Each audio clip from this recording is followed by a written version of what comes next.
இது பெரியார் பண்பலையின் காற்றோடு கணிதம். தானானே தானானே தன்னா நன்னானே தன தானானே தானானே தன்னா நன்னானே. காற்றோடு கணிதம் அதை கேட்டு பாருங்க, அது கணக்கு தானே சொல்லி தரும் நின்னு கேளுங்க. பாட்டோடு கணிதம் வரும் கேட்டு பாருங்க, அது பாமரர்க்கும் கற்று தரும் உண்மைதானுங்க. தானானே தானானே தன்னா நன்னானே தன தானானே தானானே தன்னா நன்னானே. ஐயா ராமானுஜர் புகழை நாம பெருக்கிக் கொள்ளுவோம், அவர் சிறப்பை நாம் ஊரெல்லாம் கூட்டிக் கொள்ளுவோம். கணக்கறியா நிலையை நாம கழித்து கொள்ளுவோம், இனி கணக்கே தான் உலகென்ற நிலையை வகுப்போம். தானானே தானானே தன்னா நன்னானே தன தானானே தானானே தன்னா நன்னானே. போடு தானானே தானானே தன்னா நன்னானே தன தானானே தானானே தன்னா நன்னானே. காற்றோடு கணிதம் அதை கேட்டு பாருங்க, அம்மா காற்றோடு கணிதம் அதை கேட்டு பாருங்க, அது கணக்கு தானே சொல்லி தரும் நின்னு கேளுங்க. பாட்டோடு கணிதம் வரும் கேட்டு பாருங்க, பாட்டோடு கணிதம் வரும் கேட்டு பாருங்க, அது பாமரர்க்கும் கற்று தரும் உண்மைதானுங்க. தானானே தானானே தன்னா நன்னானே தன தானானே தானானே தன்னா நன்னானே. வணக்கம் நேர்களே, உங்களோடு இணைந்திருப்பது உங்கள் அன்பு சகோதரி அமிர்த ஜெயந்தி. இன்றைய காற்றோடு கணிதத்தில் நாம் கேட்கவிருப்பது பொதுமக்கள் கணிதம்.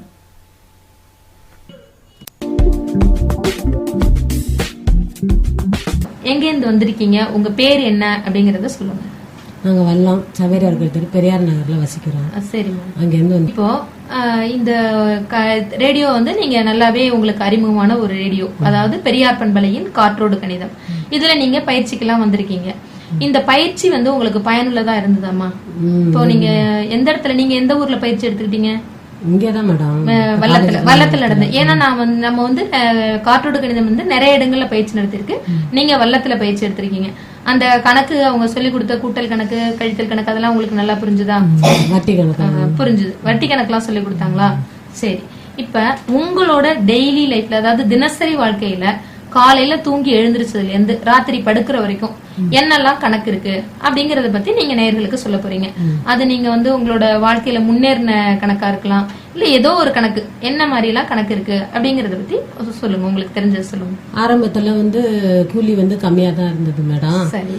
நாள் ஆவ கூலியும் கொஞ்சம் உயர்வடைஞ்சிச்சு, விலைவாசியும் அதே மாதிரி உயர்வடைஞ்சிருச்சு. அப்ப இருக்கும்போது நாங்க அப்ப எல்லாம் வந்து ரொம்ப கஷ்டம் தான் பட்டோம் மேடம். இப்ப வந்து இங்க நானும் அப்ப வீட்டுல இருந்தேன், எங்க வீட்டுக்காரங்க ஒரு ஆள் வேலை செஞ்சாங்க, ரொம்ப கஷ்டமாச்சு. இப்ப நானும் வேலை செய்யறதுனால கொஞ்சம் கஷ்டங்கள் தீங்கி பிள்ளைங்களையும் குழந்தைங்களையும் நல்லா படிக்க வைக்கிற அளவுக்கு வந்திருக்கிறோம். கஷ்டம்னா என்னன்னு கொஞ்சம் தெரியல, ஆனா பிள்ளைங்களை படிக்க வைக்கிறதுனால இப்ப கொஞ்சம் கஷ்டமா இருக்குது. எத்தனை பிள்ளைங்க உங்களுக்கு? 3 பசங்க மேடம். ஒரு பையன் வந்து ஹார்ட் இதுல வந்து தவறிட்டான், பெரிய பையன். அப்ப 2 பசங்க இருக்கிறானுங்க, படிக்கிறானுங்க. பெரிய பையனுக்கு வந்து 96ல பிறந்தான், வந்து பி மெக்கானிக்கல் இன்ஜினியரிங் படிக்கிறான் காலேஜ்ல. 2வது பையன் வந்து 2001ல பிறந்தான், அவன் வந்து இப்ப 10th கவர்மெண்ட் ஹையர் செகண்டரி ஸ்கூல்ல படிக்கிறான். முதல்ல வந்து பெரியார் பண்பலையோட சார்பில் உங்களுக்கு வாழ்த்துக்களை தெரிவிச்சுக்கிறோம். நீங்க வந்து ஒரு வருமானம் குறைவா இருந்தா கூட இந்த சூழ்நிலையிலேயே உங்களோட பையனை மெக்கானிக்கல் இன்ஜினியரிங் படிக்க வச்சிருக்கிறதுக்காக முதல்ல எங்களுடைய பாராட்டுக்கள். சரி, இப்போ நீங்க கணக்கை பத்தி சொல்லுங்க. இப்போ இவ்வளவு கஷ்டப்பட்ட நிலையில நீங்க படிச்சிருப்பீங்க இல்லையா? இப்போ உங்களோட பையனோட படிப்புக்காக நீங்க எப்படி எல்லாம் கணக்கு பண்ணி எப்படி எல்லாம் சேமிச்சீங்க, அதை பத்தி சொல்லுங்க.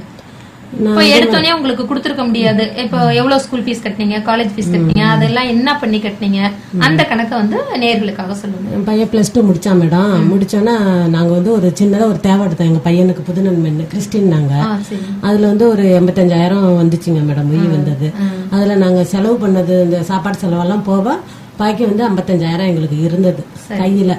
அந்த நேரம் வந்து தம்பி பாஸ் பண்ணிட்டான். எங்க சேர்க்கணும் அப்படின்னு நாங்க சொல்லி நினைச்சிட்டு இருக்கும்போது எங்க நாத்தனார் வந்து சொன்னாங்க, இன்ஜினியரிங் படிக்க வை, ஒரு பிள்ளைய நீனும் படிக்கல, உங்க வீட்லயும் படிக்கல, பிள்ளைங்களை நல்லா படிக்க வை, காசு பணம் சம்பாதிக்கிறது அப்புறம் இருக்கட்டும் அப்படின்னு சொன்னாங்க. சொன்னா இவ்வளவு ஏதாவது காசுக்கெல்லாம் நாங்க என்ன பண்ணுவோம் அப்படின்னு நாங்க சொல்லி பேசிட்டு இருக்கும்போது அவங்க சொன்னாங்க, நான் ஏதாவது உங்களுக்கு உதவி செய்யறேன், நீ படிக்க வை அப்படின்னு சொன்னாங்க. சரினா அண்ணா யூனிவர்சிட்டிக்கு நாங்கள் கவுன்சிலிங்க்கு போட்டிருந்தோம். சரி சரி. கவுன்சிலிங் போட்டோன்னா அவங்க வந்து கவுன்சிலிங்க்கு வர சொல்லியிருந்தாங்க. அழைச்சிட்டு போகிறதுக்கு அங்கே சரியான படிப்பு தகுதி ஆள் வேணும், அங்கே போய் பேசுறதுக்கு போகிறதுக்கெல்லாம். அப்படிங்கிறது எங்கள் நாத்தனார் வீட்டுக்காரங்களை அழைச்சிட்டு எங்கள் வீட்டுக்காரங்களும் பையனும் போனாங்க. போனோன்னா பக்கத்துலேயே போகிறாப்புல பிஆர்சி இந்த மாதிரி நம்ம காலேஜ் இது மாதிரி போகிறாப்புல கவுன்சிலிங்கில்.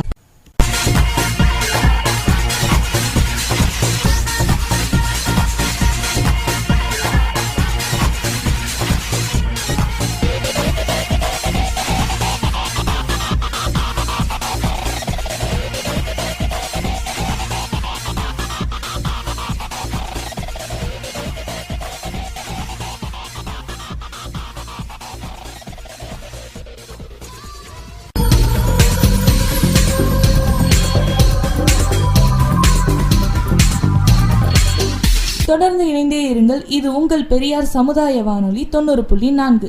இது உங்கள் பகுத்தறிவு பண்பலை.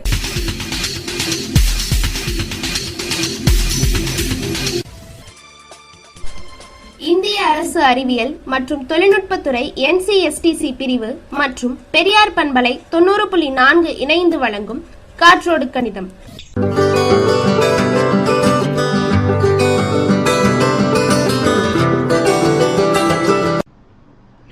பேப்பர் பழைய பேப்பர் அம்மா பேப்பர் போடுங்க பழைய பேப்பர் இருஞ்சாமலாம் இருந்தால் போடுங்கம்மா, எதாக இருந்தாலும் வாங்குவோம்மா. பேப்பர் தம்பி இங்க வா. என்னக்கா வீட்டில் பேப்பரில் தான் இருக்கா? இருந்தால் உடனே போடுங்கக்கா. ஆமாப்பா, பழைய தாள்லாம் வீட்டில் இருந்து அடசல தான் உண்டாகுது. இதெல்லாம் எடுத்துட்டு போ, எவ்வளோ வருதுன்னு பார்த்து சொல்லு. இதோ எடுத்துகிட்டு போகிறேங்க்கா. அடடா இல்லைக்கா, எல்லாமே இங்கிலீஷ் பேப்பராகவே இருக்குது, பரவாயில்ல. நமக்கு வந்து ஒரு 5 கிலோ வருதுக்கா. 1 கிலோ எவ்வளோப்பா? கிலோ வந்து 6 ரூபாக்கா. என்னக்கா நம்ம வீட்டில் பேப்பர் இருக்கா? இருந்தால் உடனே எடுத்துட்டு வாங்க, நம்மள்டே போடுங்க. இதோ இருப்பா, எடுத்துட்டு வரேன். இதெல்லாம் எம்பிட்டு வருதுன்னு பார்த்து சொல்லுப்பா. நமக்கு வந்து 5 கிலோ, அதனால 25 ரூபா வருதுக்கா. இந்தப்பா, இந்த பேப்பரையும் எடை போட்டு சொல்லு. இதோ பார்த்து சொல்கிறேங்க்கா. இந்த பேப்பர் ரொம்ப கம்மியாக இருக்கு, பரவாயில்ல. நமக்கு 2 கிலோ வருதுக்கா. கிலோ எவ்வளோ சொன்னா? 6 ரூபாயா? ஆமாங்க்கா. நீங்க எத்தனை கிலோ போட்டீங்க? நான் 5 கிலோ போட்டேன். 5 கிலோ எவ்வளோ வருது? 25 ரூபான்னு சொன்னாப்ல. என்னது 5 கிலோ 25 ரூபாயா? இல்லையே, 30 ரூபாயில வரும். அட இல்லைக்கா, நான் கரெக்டாக தான் சொல்லியிருக்கேன். இங்கே பாருங்க, 5 கிலோ 25 ரூபா தான் வருது. இல்லை தம்பி, 30 ரூபாய் தான் வரும். அட நீங்கள் போய் சொல்லலாம், நான் போய் சொல்லலாம். என் கலாக்குலேட்டர் போய் சொல்லாதுக்கா. ஒரு நிமிஷம் இருங்க, அதை பார்த்து சொல்கிறேன். எவ்வளோ கிலோ நீங்கள் போட்டீங்கக்கா? 5 கிலோ. 5 கிலோ. கிலோ எவ்வளோ சொன்னேன்? 6 ரூபா. 6 ரூபா. அடடே ஆமாம், 30 ரூபா தான் வருது. மன்னிச்சுங்கக்கா, தெரியாமல் கணக்கு தப்பாக பண்ணிட்டேன். இந்தாங்கக்கா, உங்களுக்கு 30, உங்களுக்கு 2 கிலோவாக்கா. இந்தாங்க உங்களுக்கு 12. பேப்பர் பழைய பேப்பர் போடுறவங்க போடுங்க. என்ன நீ இந்த காலத்துல போய் இப்படி இருக்கியே, எவ்வளவு வருதுன்னு ஒரு கணக்கு பார்த்து வாங்க மாட்டியா? நான் என்னயா பண்றது? நான் பள்ளிக்கூடம் போய் நான் எழுத்து படிச்சாலே தெரியும், ஒண்ணுமே படிக்கல. பாத்தியா, ஒரு பேப்பர்காரன் கூட என்னை ஏமாத்துறான். ஏன் கவலைப்படுற? நீ வீட்டுல இருந்தபடியே சுலபமா கணிதத்தை கத்துக்கலாம். அப்படியா? அது எப்படி? நம்ம பெரியார் சமுதாய வானொலியில காற்றோடு கணிதம் அப்படிங்கிற ஒரு நிகழ்ச்சி வருது. அதுல அன்றாட வாழ்க்கைக்கு தேவையான கணிதத்தை எப்படி பயன்படுத்துறதுன்னு சுலபமா சொல்லித்தராங்க. ஓ அப்படியா? ரேடியோ பூட்டியை தட்டினாலே வெறும் பாட்டும் கூத்து குமாலுமா தான் இருக்குன்னு நினைச்சேன். கணிதம் கூட சொல்லி தராங்களா? சரி தமிழ் செல்வி, அப்ப நாளையிலிருந்து நானும் பெரியார் சமுதாய வானொலியை தினைக்கும் தவறாம கேட்க. நம்ம தேர்ந்தெடுக்கணும் மாமே, அது எங்களுக்கு தெரியாது. அதனால படிச்சவங்க போனா தெரியும்ட்டு அவங்கள அழைச்சிட்டு போனோம். அதே மாதிரி இந்த வல்லத்துல 2 கிலோமீட்டர் இந்த ஏழுப்பட்டி காலேஜ்னு இருக்கு, அங்க ஒரு சீட்டு 7 சீட்டு இருந்துச்சு. அதுல ஒரு சீட்டை அமுக்கி இவங்க அங்க அனுப்பிச்சு விட்டுட்டாங்க. அங்க படிச்சோம். 55,000 ஃபீஸ்ன்னு சொன்னாங்க. 55,000 கட்ட முடியாது அப்படின்னாங்க. எங்களுக்குள்ள நாங்க டிஸ்கஷன் பண்ணிக்கிட்டோம், நம்ம இன்னும் இங்க வாங்குற 2,000 இப்படி பண்ணலாம் போனா 2,000 2,500 தான் வரும், என்ன பண்றது அப்படின்னு சொல்லி பேசிட்டு இருக்கும்போது அப்புறம் எங்க நாத்தனார் சொன்னாங்க, ஏதாவது நகை வாங்கி அடை வச்சுக்கோங்க, உங்க காலேஜ்ல லோனு இதுவும் போட்டு எனக்கு மெதுவா நீங்க திருப்பி கொடுங்க அப்படின்னு சொன்னாங்க. சரின்னு அப்புறம் எங்க பையன் ஃபர்ஸ்ட் கிராஜுவேட், அதுக்கு ஒரு 20,000 கவர்மெண்ட்ல தருவாங்க. நாங்க வந்து பிசிங்கிறதுனால கொஞ்சம் தான் இது ஸ்காலர்ஷிப் பண்ண தருவாங்க. அதெல்லாம் பிடிச்சது போக பாக்கி வந்து நீங்க ஃபர்ஸ்ட் வருஷம் மட்டும் 35,000 கட்டுங்க அப்படின்னு சொன்னாங்க. சரின்னு 35,000 எங்க நாத்தனார் ஒரு நகை கொடுத்தாங்க. அதை ஒரு 30,000த்துக்கு நம்ம பேங்க்ல அடை வச்சு நாங்க கவுன்சிலிங்க்கு 5,000 கட்டிட்டோம். அது ஒரு 5000, இது ஒரு 30,000 35,000 கட்டி தம்பிக்கு உள்ள சேர்த்துட்டோம். அப்புறம் புக்கு இந்த நோட்டெல்லாம் வந்து அவங்க நாங்கள் கொஞ்சம் தாழ்த்தப்பட்டவங்கன்னு சொல்லி அங்கே வந்து நோட்டு கொஞ்சம் ஃப்ரீயாக கொடுத்தாங்க பிள்ளைக்கு படிக்கிறதுக்காண்டி. அவங்க தெரிஞ்சவங்கள வச்சு கொஞ்சம் ஃபீஸ் கொஞ்சம் கம்மி பண்ணி இந்த நோட்டு இந்த புக்கெல்லாம் கொடுத்து கொஞ்சம் படிக்க வச்சுட்டாங்க. அப்புறமா 2வது வருஷத்துக்கு வந்து 30,000 கட்ட சொன்னாங்க. இப்ப 2வது வருஷத்துக்கு வந்து 15,000 கட்டுங்க போதும் அப்படின்னாங்க. அந்த 15,000மே எங்களால கட்ட முடியல. அப்புறம் போன மாசம் ஏப்ரல் மாசம் வந்து 24ஆம் தேதி எங்க நாத்தனார் ஒரு வளையல் கொடுத்தாங்க. இது 15,000 வச்சு பணத்தை முன்னாடி பீஸா கட்டுங்க, அப்புறமா நீ ஏதாவது லோன் போட்டு திருப்பி கொடுங்க அப்படின்னு சொன்னாங்க. அதே மாதிரி 15,000 வச்சு தம்பிக்கு பணம் கட்டிட்டோம் போன வருஷத்துக்கு. இப்போ இந்த வருஷம் 3rd year போறான். அப்புறம் போன மாசம் வந்து லோன் 20,000 வாங்கி அவங்களுக்கு 15,000 நகையை வச்சு திருப்பி கொடுத்துட்டு என் நகையை திருப்பி நம்ம பேங்க்ல இப்ப அடவு வச்சிருக்கேன். அடை வச்சு ஏதோ ஓடுது. வண்டி வேணும், நான் வண்டியில தான் போவேன் அப்படின்னு சொன்னான். வண்டியெல்லாம் நம்மளால வாங்க முடியாது தம்பி, நம்ம கஷ்டமா இருக்கு. அப்பா ஒரு நாளைக்கு வேலைக்கு போறாங்க, ஒரு 3 நாளைக்கு வீட்டுல இருக்காங்க, நான் என்ன எனக்கு டெய்லியுமே சம்பளம் தராங்க அப்படின்னு சொன்னேன். அப்புறம் நான் பஜாஜ்னு ஒரு இது போட்டிருந்தேன் மேடம், அதை இது பண்ணி அந்த பணத்தை எடுத்துட்டேன். அதை எடுத்துட்டேன். எடுத்து 5,000 கொடுத்து 22,000 ஒரு பழைய சேனல்ல வண்டி வாங்கி கொடுத்துருக்கேன். அது வந்து திங்கக்கிழமை 50 ரூபாய்க்கு போடுவான் பெட்ரோல். என்னையும் கொண்டாந்து விட்டுட்டு அவனும் போவான். வியாழக்கிழமை அப்புறம் 50 ரூபா கேட்பான். விட்டுட்டு இப்படி ஓடுது. அப்புறம் டெய்லி 25 ரூபா வாங்கிட்டு போவான் மேடம். காசு அவங்க வேலைக்கு போனா காசு இருக்கும், 20 ரூபா 30 ரூபா கூட கொடுப்பேன். காசு இல்லைன்னாக்கா அந்த பக்கத்துல கடையில வாங்கிக்குவேன். கொடுங்க நாளைக்கு வேலைக்கு போனோன்னு தாரேன் அப்படி சொன்னா அவங்க கொடுப்பாங்க. அப்படியே ஓடுது. வறுமையில் செமையா வாழ்ந்துட்டு இருக்கீங்க, கணக்கா கரெக்டா. அவங்க வேலைக்கு போனாங்கன்னு வச்சுக்க, ஒரு நாளைக்கு 250 ரூபாய்க்கும் போவாங்க, ஒரு நாளைக்கு 300 ரூபாய்க்கும் போவாங்க. என்ன வேலை பாக்குறாங்க? இந்த ஜல்லி இறக்குவாங்கல்ல, லோடு மேன், அது மாதிரி எலக்ட்ரிஷியன் வேலையும் தெரியும் அவங்களுக்கு. ஆனா அது போக மாட்டாங்க. அதுக்கு போனா ஒரு நாள் ஃபுல்லா ஆகும். இதுன்னா ஒரு 2 மணி நேரத்துல வீட்டுக்கு வந்துட்டு எனக்கு விறகு அடுப்பு இதெல்லாம் எடுத்து வைப்பாங்க மேடம். கொஞ்சம் ஹெல்ப் பண்ணுவாங்க. நானும் வேலைக்கு வர்றதுனால கொஞ்சம் ஹெல்ப் பண்ணுவாங்க. வீட்டு வேலையெல்லாம் பாத்துக்கிட்டு வீடெல்லாம் கூட்டிட்டு அதெல்லாம் செஞ்சுட்டு இருப்பாங்க. மற்றபடி சமைக்கலாம் தெரியாது அவங்களுக்கு. இந்த வேலையெல்லாம் செய்வாங்க, சின்ன சின்ன வேலையெல்லாம் செஞ்சு தண்ணி எல்லாம் பிடிச்சி வைப்பாங்க. நான் போனோன்னா அப்புறம் இல்லாததை பார்த்து சமைச்சுக்கிட்டு பிள்ளைங்க அதுக்குள்ள வந்துருங்க கரெக்ட் பண்ணிட்டு அவங்கள டியூஷனுக்கு அனுப்பிச்சு விட்டுட்டு இருந்துருவேன். கரெக்டா வருமானத்துக்கு தக்கன செலவு பண்ணிக்கிட்டு அங்க எங்கன்னா கடன்லாம் வாங்காம ஒரே ஒரு பைனான்ஸ் மட்டும் எடுத்திருக்கேன் மேடம். 10,000 எடுத்திருக்கேன். அவர் வந்து 10,000க்கு வந்து சீட்டு காசு வட்டி காசெல்லாம் போக 8,400 ரூபா கொடுப்பாரு. சரி, அது வந்து நாங்க டெய்லி 100 ரூபா கட்டணும். 10,000 ரூபாய்க்கு 8,400 ரூபாய் மட்டும் தான் கொடுப்பாங்க. ஆனா நீங்க திரும்ப கட்டும்போது 10,000 ரூபாய் கட்டணும். 10,000 கட்டணும். டெய்லி 100 ரூபாய் கட்டணும். சப்போஸ் இப்ப கட்ட முடியலன்னாக்கா வந்து ஒன்னும் சொல்ல முடியாது. சார் இன்னைக்கு வேலைக்கு போல சார், நாளைக்கு கட்டுறேன் சார் சேர்த்துன்னு. இப்ப இன்னைக்கு எங்க வீட்டுக்காரங்க 4 நாளாச்சு வேலைக்கு போய் 4 நாளா கட்டல. அன்னைக்கு சம்பளத்தை வாங்கி அன்னைக்கு கடன் அடைச்சிருவீங்க. 4 நாளா கட்டல. சொன்ன இது மாதிரி அவங்க வேலைக்கு போல சார், கஷ்டமா இருக்கு அப்படின்னா சரி பரவாயில்லம்மா அப்படின்ட்டு போயிட்டாரு. இப்ப வந்து நீங்க இந்த பணத்தை எல்லாம் கட்டிட்டு சரியா அது எவ்வளவு கட்டியிருக்கோம், எவ்வளவு மீதி இருக்குங்கிற கணக்க அந்த கடன் கொடுத்த ஒரு அட்டை இருக்கு. இதை தவிர நீங்களும் தனியா எதுவும் குறிச்சு வச்சிருக்கீங்களா? உங்களை அவங்க ஏமாத்துறதுக்கு எல்லாம் வாய்ப்பு இருக்கு இல்லையா? இருக்கு மேடம், இருக்கு. அவங்க வாங்கிட்டு முடிச்சுட்டு போயிட்டாங்கன்னு வச்சுக்க, எங்க பையனை விட்டு கணக்கு பார்க்க சொல்லுவேன். பாப்பான். இப்ப இனிமே இந்த பயிற்சிக்கு பிறகு நீங்களாவே கணக்கு பாக்கலாம் தானே? பாத்திருக்கீங்களா? நாங்க இன்னும் பாக்கல. எங்க வீட்டுக்காரங்க பாப்பாங்க. நீங்களும் கத்துக்கணும். அதுக்காக தான் உங்களுக்கு பயிற்சி கொடுத்துருக்கோம். அந்த கணக்கு வந்து எவ்வளவு அடைச்சிருக்கோம் அவங்க கூட ஏமாத்தலாம். இப்ப காலையில வந்து நீங்க 100 ரூபாய் கொடுக்குறீங்க அப்படின்னா அவங்க டிக் போடாம போயிட்டாங்கன்னா நம்ம கொடுத்துட்டாங்க கட்டிட்டோம் அப்படின்னு நினைச்சிட்டு இருப்பீங்க. நீங்க வெறுமனே கட்டத்தை மட்டும் தான் எண்ணிட்டு இருப்பீங்க. இனிமேல் வந்து நீங்க அந்த மாதிரி இருக்கக்கூடாது. இந்த 10ஆம் தேதி இந்த தேதியில இந்த மாசத்துல இவ்வளவு கொடுத்துருக்கோம்னா அடுத்த மாசம் இதை குறிச்சிருக்காங்களா? நிலுவை தொகைன்னு சொல்லுவாங்கல்ல. நிலுவைன்னா என்னன்னு தெரியும்? நிலுவைன்னா என்னன்னு தெரியுங்களா? மீதி எவ்வளவுன்னு எழுதுது. இப்ப உதாரணத்துக்கு நீங்க 1000 ரூபாய் கடன் வாங்கிருக்கீங்கன்னு வச்சுக்கோங்க. இந்த மாசம் என்கிட்ட 100 ரூபாய் கொடுத்துறீங்க. நான் வந்து மீதி நீங்க 900 ரூபாய் கட்டணும்னு குறிச்சு கொடுக்குறேன் இல்லையா? அதான் நிலுவை. மீதி 900 ரூபாய் கட்டணும். அடுத்த மாசம் நீங்க அடுத்த மாசம் 100 ரூபாய் கட்டிருந்தீங்கன்னா 800 ரூபான்னு குறிச்சு கொடுப்பாங்க. அப்ப ஒவ்வொரு மாசமும் அது சரியா இருக்கா அப்படிங்கறத நீங்க பாக்கணும். அதுக்காக தான் வந்து நம்மளுக்கு இந்த பயிற்சியே கொடுக்குறாங்க. நீங்க வந்து உங்களை பாராட்டுக்குரியவங்க தான். நீங்க எல்லாமே முன்னேறி இருக்கீங்க. அதிகமா கடன் வாங்காம பிள்ளைங்களை படிக்க வைக்கிறீங்க. எல்லாமே சரியானதுதான்.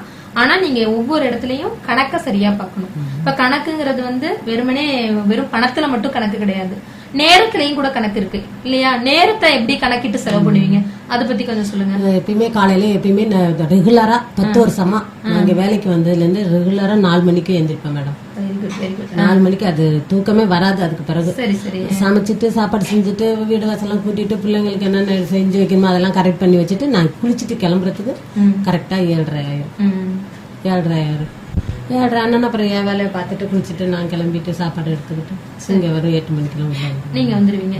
பிள்ளைங்களுக்கு கணக்கா என்ன செஞ்சு கொடுப்பீங்க? சாப்பாடு பையனுக்கு எடுத்து கொடுக்கணும். ஒரு 1 நேரம் வந்து கவசம் 1 நேரம் வந்து சாப்பாடு எடுத்துட்டு போனான். அது வந்து என்ன அப்படின்னாக்கா நான் கட்டி வச்சுட்டு அவசரத்துல நான் வந்துடுவேன். இதுல கபோர்ட்ல வச்சுட்டு அவசரம் மறந்துட்டு போயிடுவான். சாப்பிட மாட்டான். முட்டை இந்த மாதிரி எல்லாம் செஞ்சு வைக்கிறதுல வீணாவே போயிடும். ஒரு நாளைக்கு வந்து பார்த்துட்டு நான் சத்தம் போடுவேன். ஏன்டா உங்களுக்காண்டி காசுக்காண்டி வாங்கி எவ்வளவு கஷ்டத்துல வாங்கி வைக்கிறேன், நீ வந்து இப்ப வச்சுட்டு போனீங்கன்னா அதை சொல்லவும் மாட்டேங்கிற.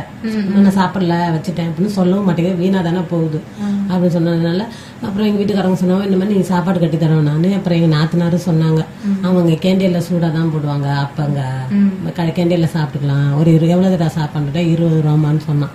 நான் ஒரு சேர்த்து 10 ரூபா 5 ரூபா ஒரு டீ ஒரு ஸ்நாக்ஸ் சாப்பிட்டுக்க 5 ரூபான்னு சொல்லுவான்.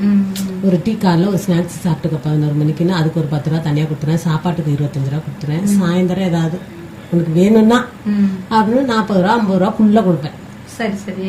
பிள்ளைங்கள்ட்ட அதிகமா காசு கொடுத்தா கூட தவறான வழியில செலவு 40 ரூபாய்க்கு 40 ரூபா 45 ரூபா அதுக்குள்ளதான் கொடுப்பேன். 50 ரூபாய் கொடுக்க மாட்டேன். என்னைக்காவது காசு கொஞ்சம் புழக்கமா இருந்தா 50 ரூபா வச்சுக்கடா அப்படின்னு. அவனு 4 பசங்களோட போறான் வரான்ல அப்படின்ட்டு. இவனுக்கு வந்து சின்ன பையலுக்கு வந்து முன்னாடி எல்லாம் 2 ரூபாய் கொடுப்பேன். இப்ப வந்து 10th போறதுனால 5 ரூபாய் 5 ரூபாய் தான் டெய்லி ரெகுலரா 5 ரூபாய் கொடுப்பேன். அப்புறம் சாயந்தரம் அவங்க அப்பா ஏதாவது வேலைக்கு போனாங்கன்னா ஏதாவது ஸ்நாக்ஸ் இது வாங்கிட்டு வந்து அதுக்கப்புறம் கொடுப்பாங்க. ஏதாவது கொடுப்பாங்க. நான் இங்க இருந்து ஏதாவது இருந்தா எடுத்துட்டு போய் பிள்ளைங்களுக்கு கொடுத்து சாப்பிடுவாங்க. அதே மாதிரி இப்ப 2வது பையனையும் நீங்க நல்லா படிக்க வச்சுட்டு இருக்கீங்க. பெரிய பையனே 10th வந்து ஸ்கூல் ஃபர்ஸ்ட் வந்தான் கவர்மெண்ட் ஸ்கூல்ல. அப்படியா? சரி சரி சரி. ஸ்கூல் ஃபர்ஸ்ட் 495 மார்க் எடுத்து ஸ்கூல்லே ஃபர்ஸ்ட் வந்தான். இப்ப வந்து அதே மாதிரி நீனும் எடுக்கணும் அப்படின்ட்டு இவனையும் படிக்க வச்சு டியூஷனுக்கு 200 ரூபாய் டியூஷனுக்கு மாசம் போனப்பட்டு எவ்வளவு கஷ்டம் செலவு பண்றாங்க, அப்பா குடிக்கிறாங்க இது வருதா அப்படின்னுட்டு படிடா நீ படிச்சா போது எது வேணாலும் கேள்வி நாங்க வாங்கி தரோம் அப்படின்னு சொல்லியிருக்கோம். இப்ப அவனுக்கு போய் இப்ப சம்பளம் எடுத்த காசுல 2000 எடுத்துட்டு போய் லாயர் இந்த டியூஷனுக்கு போறதுக்கு ட்ரெஸ் இதெல்லாம் எடுத்து கொண்டாந்து கொடுத்துட்டு முருகன் புக் சென்டர்ல போய் நோட்டு எல்லாமே கரெக்டா நோட்ஸ் எல்லாம் வாங்கி கொடுத்து டியூஷன் போறேன் கரெக்டா. நீங்க வந்து எவ்வளவோ கணக்கு பார்த்து சம்பாதிச்சு செலவு பண்ணாலும் பிள்ளைங்களை பொறுத்த வரைக்கும் கணக்கு இல்லாம செய்யறதுக்கு தயாரா இருக்கு. பிள்ளைங்க கேட்டா அதனால செஞ்சிருவாங்க. அவங்க அப்பா காலையில வேலைக்கு போறப்ப 10 ரூபா எடுத்துட்டு போவாங்க டீ செலவுக்கு. பாக்கி எல்லாம் என்கிட்ட கொடுப்பாங்க. நான் வந்து வேணும் நாளைக்கு திடீர்னு காசு இல்லாம திடீர்னு பெட்ரோல் போட கேட்பான். திடீர்னு 350 ரூபாய்க்கு இப்ப செருப்பு எடுக்கணுமா, பேக் எடுத்துக்கிட்டான் 600 ரூபாய்க்கு பேக் எடுத்துக்கிட்டான். இப்ப இந்த இவனுக்கு முடிஞ்சிச்சு சின்ன பையலுக்கு. இப்ப பெரிய பையலுக்கு இந்த மாசம் சம்பளம் எடுத்துதான் அவனுக்கு செருப்பு பேக் எல்லாம் எடுத்துக்கிட்டு இருக்கிறேன். அவங்க வேலைக்கு போனா ஒண்ணும் இல்ல தெரியல. ஒவ்வொரு நாளைக்கு போறாங்க, ஒரு நாளைக்கு இருக்க முடியும். அவங்க எல்லாம் என்ன பண்ண முடியும்? இப்ப நீங்க இந்த மாதிரி கஷ்டப்பட்டு வேலைக்கு போறதுக்கு ஏதாவது ஒரு தொழில் தொடங்கணும், ஏதாவது ஒரு குறிப்பிட்ட அளவுக்கு ஒரு பணத்தை நம்ம போட்டு ஏதாவது சின்னதா தொழில் தொடங்கலாம் அப்படிங்கிற மாதிரி யோசனை செஞ்சேன் மேடம். தொழில் செஞ்சேன் மேடம். மைக் செட் வச்சிருந்தேன் madam. Mike set radio set வச்சிருந்தேன் மேடம். அப்ப எல்லாம் வந்து ஒவ்வொன்னு நல்லா ஓடுச்சு மேடம். ஒன்னா அப்புறம் பிள்ளைங்க பிறந்துச்சுங்க. அப்புறம் என்னன்னா அவங்க அப்பா ரேடியோ போற இடத்துல போய் உட்காந்துக்குவானுங்க.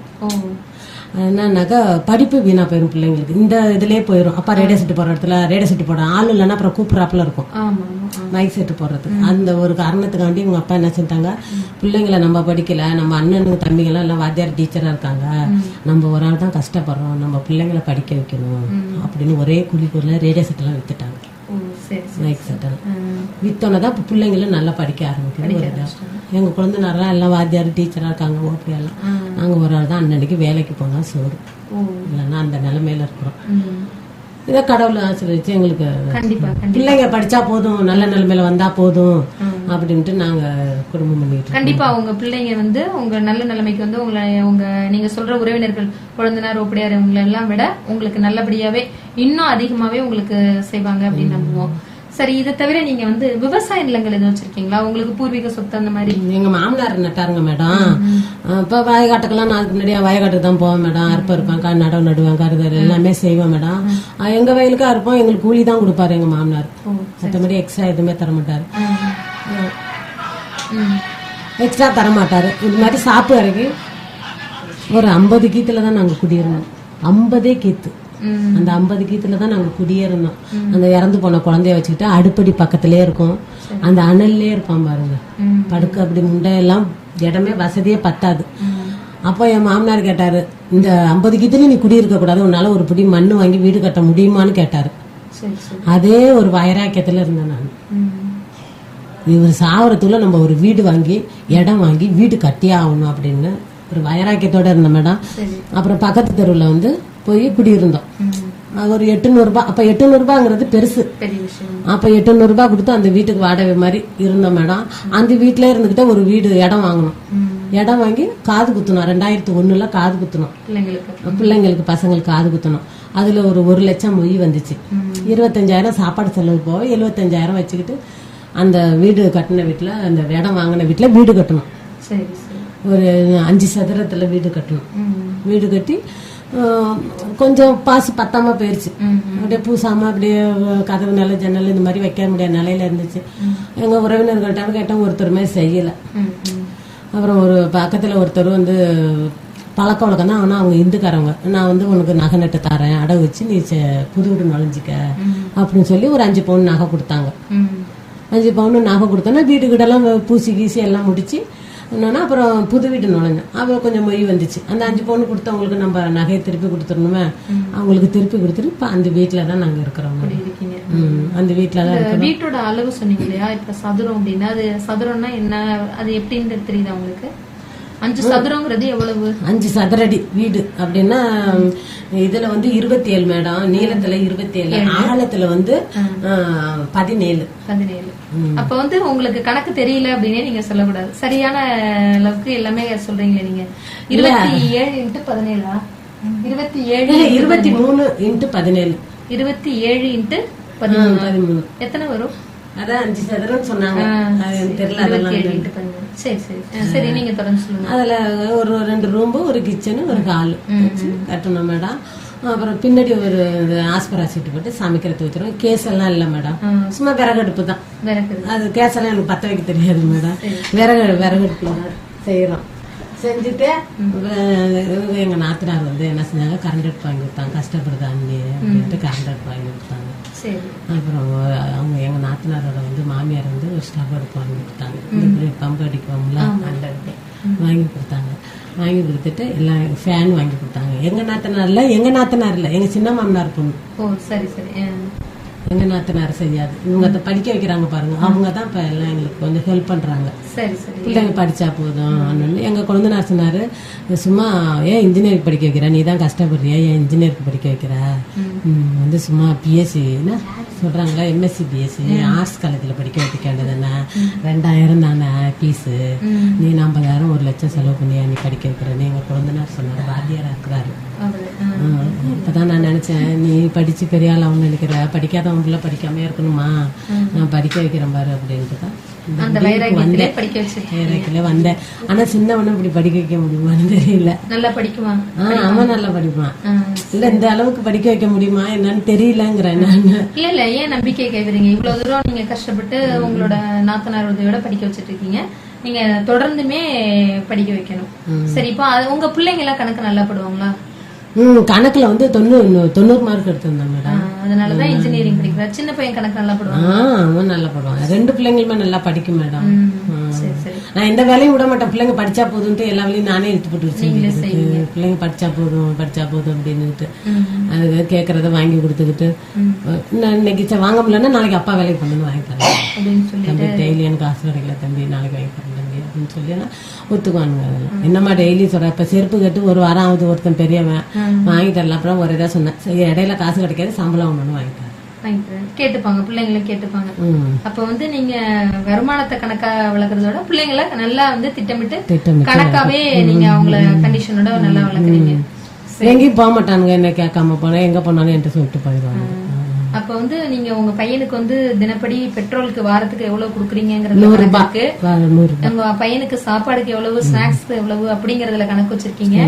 உங்க வீட்டோட நீளம் எவ்வளவு, அகலம் எவ்வளவு, அது எத்தனை சதுரத்துல வீடு இருக்கு அப்படிங்கிற கணக்கு தெரிஞ்சிருக்கு. அதே மாதிரி உங்களுக்கு வந்து நீங்க வாங்குற கடனுக்கு வந்து எவ்வளவு வட்டி திருப்பி கொடுக்குறீங்க, எவ்வளவு திரும்ப தரணும் அப்படிங்கறது உங்களுக்கு தெரியுது. உங்களுக்கு புரியலைனாலும் உங்க வீட்டுக்காரங்க சொல்றாங்க, கணக்கு பையன் சொல்றான், அதெல்லாம் உங்களுக்கு நல்லாவே தெளிவா தெரிஞ்சிருக்கு. வீட்டுக்காரங்க கொஞ்சம் விவரமா இருப்பாங்க. இதை தவிர வந்து நீங்க இப்போ இங்க வாங்குற சம்பளத்துக்கும் உங்களுக்கு கணக்கு இருக்கு, எப்படி எவ்வளவு பிடிக்கிறாங்க அதெல்லாம் தெரியுமா உங்களுக்கு? கரெக்டா வந்து கரெக்டா கொஞ்சம் சம்பளத்தை கொட்டி இது எடுத்து கொடுத்துருவேன் மேடம். ஏடிஎம்ல இல்ல இது என்ன சொல்றாங்க, கம்ப்யூட்டர்ல போடுவாங்க, பிரிண்ட் அவுட் எடுத்து எங்க வீட்டுக்காரங்கள்ட்ட கொண்டு காட்டிடுவேன். அதெல்லாம் போய் சொல்ல மாட்டேன், 10 காசு எல்லாம் எடுத்துக்க மாட்டேன். கொஞ்சம் கரெக்டா காட்டிடுவேன், இந்த பாருங்க இந்த மாசம் சம்பளம் அப்படின்ட்டு காட்டிடுவேன். அவங்க பார்த்தது போதும். அப்படியே அப்ப வந்து குழம்புக்கு எடுத்துட்டு ஒரு 500 ரூபாய் குழம்புக்கு எடுத்துட்டு போவாங்க, காய்ங்க வாங்க அதே மாதிரி ஏதாவது அப்ப ஒரு வாரத்துக்கு வாங்கிட்டு வருவாங்க. அதை வாங்கிட்டு வந்து அதை வச்சுக்குவாங்க. அப்புறம் ஆகி போயிடுச்சுன்னா அவங்க வண்டிக்கு போறாங்களோ அன்னைக்கு ஒரு நாள் சம்பளத்தை எடுத்து இல்லாததை வாங்கிக்குவாங்க.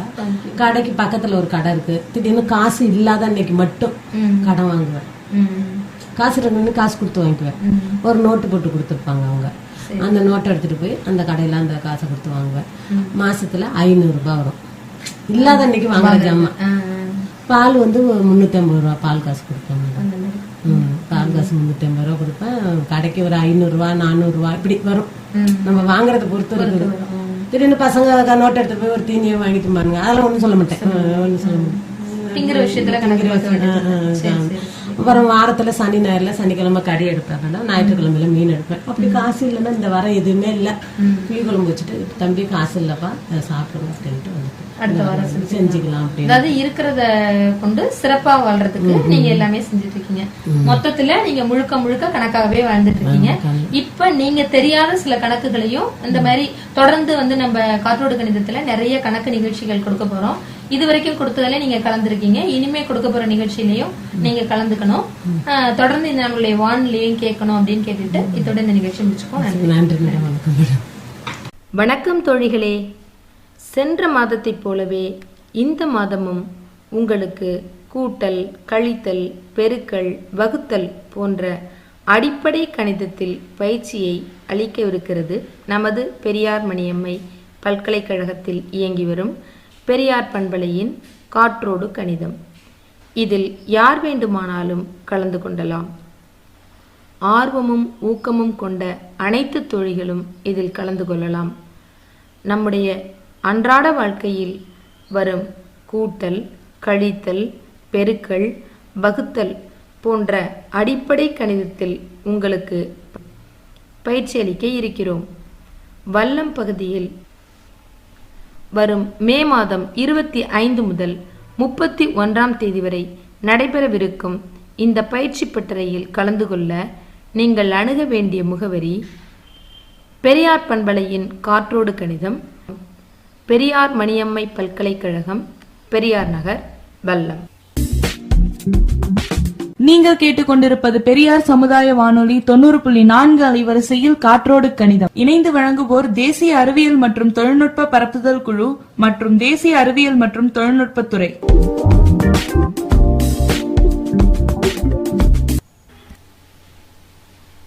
இந்த சகாயமேரி அப்படிங்கிற அம்மா எவ்வளோ அழகா தன்னோட குடும்பத்தில் உள்ள வரவு செலவை நம்மள்கிட்ட பகிர்ந்துக்கிட்டாங்க அப்படின்னு நீங்களே கேட்டீங்க. இந்த பெண்கள்லாம் பெரியார்புரா கிராமத்தில் உள்ள பெரியார் மணியம்மை பல்கலைக்கழகம், இங்கு உள்ள ஃபார்ம்ஸ், ஆச்சாம்பட்டி ஃபார்ம்ஸ், பல்கலைக்கழகத்தில் உள்ள ஃபார்ம்ஸ், இந்த மாதிரி பல்வேறு விதமான இடங்களில் பெரியார்புரா பெண்கள் வேலை பார்த்துட்ருக்காங்க. அவங்க தினக்கூலிகளாகவும் வாரக்கூலிகளாகவும் மாத சம்பளம் வாங்குறவங்களாகவும் பல்வேறு பணிகளை ஆற்றிட்டு வர்றாங்க. அந்த மாதிரியான பெண்கள்கிட்ட தான் நாம் இப்போ இந்த கணக்கு பற்றின கேள்விகளை கேட்டுட்டு வரோம். அவங்க எப்படியெல்லாம் தன்னோட குடும்பத்துக்கு, அதாவது குறைஞ்ச வருமானமாக இருந்தாலும் அந்த வருமானத்தை வச்சு எப்படி தங்களோட குழந்தைங்களை படிக்க வைக்கிறாங்க, எப்படி தங்களோட குழந்தைங்களுக்கு தேவையான பொருட்கள், அதாவது செருப்பு, ஸ்கூல் பேக், இந்த மாதிரி பொருட்களை எல்லாம் எப்படி வாங்கி கொடுக்குறாங்க, அவங்க எவ்வளவு பணம் வந்து பையனுக்கு தினசரி உணவுக்காகவும் டீ சாப்பிடுவதற்காகவும் ஸ்நாக்ஸ்க்காகவும் கொடுத்துட்றாங்க, அவர்கள் தங்கம், வைரம் போன்ற உயர்ந்த விலை உயர்ந்த பொருட்களை வாங்குவதற்கு என்ன மாதிரியான யுக்திகளை பயன்படுத்துகிறாங்க, கடன் வாங்கினா அதை எப்படி கணக்காக வச்சிருந்து திரும்ப மக்கள்கிட்ட வாங்கினவங்கள்ட்ட திரும்ப எப்படி அடைக்கிறாங்க, எப்படி நாணயத்தோடு இவங்க கடனை வாங்கி கொடுத்துட்டு இருக்காங்க போன்ற செய்திகளை ரொம்ப அழகாக சொன்னாங்க. நேயர்களே, உங்களுக்கும் பிடித்திருக்கும் என்று நம்புகிறோம். மீண்டும் இதே மாதிரி இன்னும் ஒரு அழகான நிகழ்ச்சியோடு உங்களை சந்திக்கிறோம். நன்றி, இந்நிகழ்ச்சியின் மறு ஒலிபரப்பினை நாளை காலை 9 மணிக்கும் மதியம் 1 மணிக்கும் மாலை 5 மணிக்கும் கேட்கலாம். தவிர i-radio live என்கிற இணையதள முகவரியிலும் கேட்டு மகிழலாம். இருப்பது பெரியார் சமுதாய வானொலி 90.4 அலைவரிசையில் காற்றோடு கணிதம். இணைந்து வழங்குவோர் தேசிய அறிவியல் மற்றும் தொழில்நுட்ப பரப்புதல் குழு மற்றும் தேசிய அறிவியல் மற்றும் தொழில்நுட்பத்துறை.